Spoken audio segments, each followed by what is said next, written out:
ہم کریں گے ہر مظلوم کی حمایت۔ السلام علیکم، میں ہوں حورین فاطمہ اور آپ دیکھ رہے ہیں حمایتی نیوز HD چینل۔ نظر ڈالتے ہیں آج کی اہم خبروں پر۔ روزنامہ حمایتی نیوز خصوصی رپورٹ۔ اندھا دھند کوکنگ آئل کی چوری، بن قاسم پولیس اور مافیا کے درمیان خطرناک ملی بھگت۔ بن قاسم ضلع ملیر تھانہ بن قاسم کی حدود میں پورٹ قاسم ڈیرہ اسماعیل خان ہوٹل کے قریب بدنامی زمانہ مافیا کرنے والے ندیم، آصف چرا اور ان کے کارندوں نے پورٹ قاسم سے نکلنے والے کوکنگ آئل ٹینکروں میں سیل توڑ کے ہزاروں لیٹر آئل چوری کرنے کا منصوبہ بنایا۔ ان ٹرکوں کے ڈرائیوروں اور بن قاسم تھانے کی پولیس کی ملی بھگت نے اس چوری کو مشکوک طور پہ آسان بنا دیا۔ قانونی کارروائی کے بجائے پولیس مافیا کی سہولت کاری کرنے لگی۔ آصف چرا کا دعویٰ ہے، ہم ہفتہ وار SHO فیصل رفیق بن قاسم اور ہیڈ محرر بن قاسم کو 28,000 روپے دیتے ہیں اور اپنا کام کرتے ہیں۔ اس ملی بھگت کی وجہ سے ملٹی نیشنل کمپنیوں کو کوکنگ آئل کی چوری کے نتیجے میں یومیہ لاکھوں روپے کا نقصان اٹھانا پڑتا ہے۔ دوسری جانب SSP ملیر ڈاکٹر عبدالخالق پیرزادہ اس مافیا سے ماہانہ تقریباً 15 سے 20 لاکھ روپے ریکور کر کے وصول کرتے ہیں۔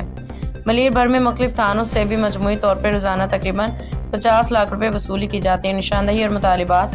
نگران SSP ڈاکٹر عبدالخالق پیرزادہ سے مؤدبانہ اپیل ہے کہ بن قاسم پولیس کی حدود میں ہونے والی غیر قانونی معاملات کا فوری نوٹس لیں، عوامی تحفظ کے لیے مداخلت کر دی جائے تاکہ آئل مافیا کی سرگرمیاں روکی جائیں۔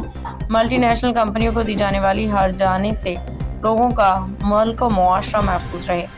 ضلع ملیر پولیس اسٹیشنز کی تعداد۔ ضلع ملیر میں موجود پولیس اسٹیشنز کی تفصیل درج ذیل ہے۔ کراچی پولیس کے سرکاری ویب سائٹ کے مطابق ضلع ملیر میں بطور خاص درج یہ پولیس اسٹیشنز سکھن، اسٹیل ٹاؤن، شرافی گوٹ، شاہ لطیف ٹاؤن، قائد آباد، میمن گوٹ، ملیر سٹی، ملیر کینٹ، ابراہیم حیدری، گڈاب سٹیز کے علاوہ ایک خبر کے مطابق 4 مزید پولیس اسٹیشن مبینہ ٹاؤن، سچل، سوراب گوٹ، سائٹ سپر ہائی وے کو ضلع ملیر کا حصہ بنایا گیا، جس سے کل کی تعداد 17 ہو گئی۔ خلاصہ: ابتدائی پولیس اسٹیشنز کی فہرست۔ 10 اسٹیشن جیسا کہ کراچی پولیس کے ویب سائٹ پہ موجودہ معلومات میں درج ہے۔ اضافی شامل ہونے والے اسٹیشن 4، کل اسٹیشن کی تعداد 14 یا 17۔ سرکاری ویب سائٹ کی فہرست میں 10 اسٹیشن لیکن اضافی 4 شامل کر کے مجموعی تعداد 14، تاہم خبر کے مطابق کل تعداد 17 پولیس اسٹیشنز قرار دی گئی ہے۔ فہیم احمد آرائیں کی رپورٹ۔ باخبر رہیے ہر جگہ ہر وقت، جانیے ملکی و غیر ملکی حالات و واقعات یقین کے ساتھ۔